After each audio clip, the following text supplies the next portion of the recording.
Hello guys, welcome to my new blog. तो देख सकते हैं आज वार्षिक उत्सव चल रहा है हमारे तारणी मंदिर का।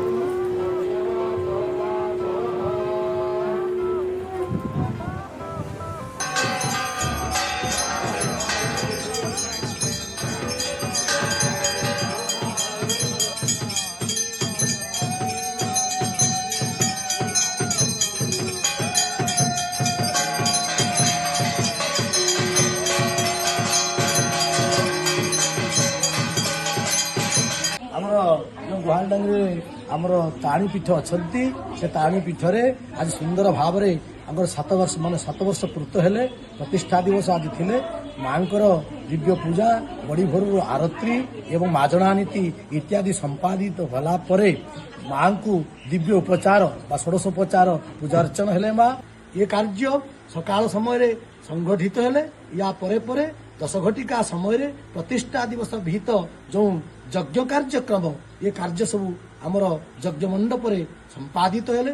ପ୍ରଥମ ଅଧିବାସ ଏବଂ ଆଭୃତ୍ୟୈକ ଶ୍ରାଦ୍ଧ, ଗଣପତି ପୂଜନମ୍, ବର୍ଦ୍ଧନୀ ପୂଜନମ୍, ମଣ୍ଡଳାଦି ପୂଜନ ବିଶେଷ ଭାବରେ ଆମର ଦେବୀମଣ୍ଡଳ ଯନ୍ତ୍ରରେ ମହାକାଳୀ, ମହାଲକ୍ଷ୍ମୀ, ମହାସରସ୍ୱତୀଙ୍କୁ ଆବାହିତ କରି ପୂଜନ ଅର୍ଚ୍ଚନା ହେଲେ।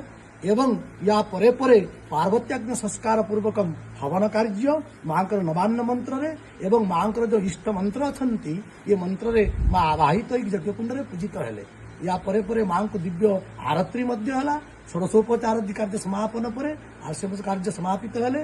ୟା ପରେ ଆମର ଯେଉଁ ଶ୍ରଦ୍ଧାଳୁ ଭକ୍ତମାନେ, ମା ଭଉଣୀମାନେ ସମସ୍ତେ ଏକତ୍ରିତ ଥିଲେ, ସମସ୍ତଙ୍କ ମାଙ୍କ ପ୍ରସାଦ ପ୍ରାପ୍ତି ହେଲେ। ସମସ୍ତେ ମାଙ୍କ ପ୍ରସାଦ ନେଲେ ଏବଂ ମା ସମସ୍ତଙ୍କୁ କୃପାବହି, ମା ସମସ୍ତଙ୍କୁ ଅଭୟ ପ୍ରଦାନ କଲେ, କୃପା ଦୃଷ୍ଟିରେ ଅବଲୋକନ କଲେ ଏବଂ ସମସ୍ତ ମା ଭଉଣୀମାନେ ମଧ୍ୟ ମାଙ୍କୁ ପ୍ରାର୍ଥନା କଲେ, ଆମକୁ ସଦାସର୍ବଦା ଆପଣ କୃପା ଦୃଷ୍ଟିରେ ଅବଲୋକନ କରନ୍ତୁ, ଆମକୁ ଘଣ୍ଟ ଘୋଡ଼ାଇ ରଖନ୍ତୁ। ତେଣୁ ମାଙ୍କ ନିକଟରେ ଆମର ପ୍ରାର୍ଥନା, ଆମର ଏଇ ଯେଉଁ ଗିରି ପରିବାର ଅଛନ୍ତି ଏବଂ ଗୁହାଳଡାଙ୍ଗରେ ସମସ୍ତ ପରିବାର ସମସ୍ତେ ସୁଖରେ ରୁହନ୍ତୁ। ଏ ଦେଶ ମଧ୍ୟ ସୁଖରେ ରହୁ, ସମସ୍ତ ପ୍ରକାର ମହାମାରୀ ବିଦୂରିତ ହୋଇଯାଉ, ସମସ୍ତେ ଆନନ୍ଦରେ ରୁହନ୍ତୁ। ସର୍ବେ ଭବନ୍ତୁ ସୁଖିନ, ସର୍ବେ ସନ୍ତୁ ନିରାମୟା। ଏହି ବାଣୀକୁ ପ୍ରଚାର ପ୍ରସାର କରିବା ପାଇଁ ମା ନିକଟରେ ଆଜି ଆମେ ପ୍ରାର୍ଥନା କଲୁ ଏବଂ ମାଙ୍କୁ ପ୍ରାର୍ଥନା କଲୁ ସମସ୍ତଙ୍କୁ ସୁଖରେ ରଖନ୍ତୁ। ଜୟ ମା ଭଗବତୀ, ଅପରନା ମା ତାରିଣୀ, ନମୋ ନମଃ।